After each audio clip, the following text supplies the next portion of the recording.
సాధారణంగా మనం ఇళ్ళలో స్వీట్ అంటే తీపి పదార్థం ఎప్పుడు తింటాం?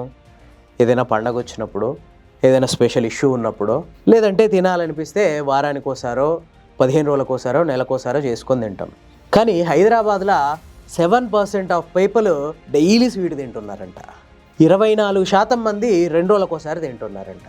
32% మంది 3 రోజులకోసారి, 14% మంది 5-6 రోజులకోసారి స్వీట్ తింటున్నారు.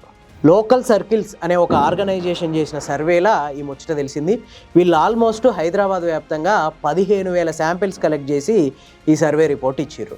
ఇట్లా తినడం వల్ల మన ఫుడ్లో ప్రోటీన్స్ తగ్గిపోయి కార్బోహైడ్రేట్ పర్సెంటేజ్ పెరిగిపోద్దని చెప్పి వైద్య నిపుణులు చెప్తున్నారు.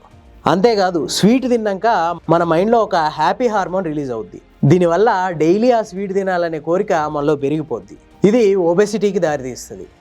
BP, sugar, cholesterol, sleeping disorder, గుండె జబ్బులు ఇవన్నీ స్టార్ట్ అవుతాయి. మీ ఇష్టమేగా.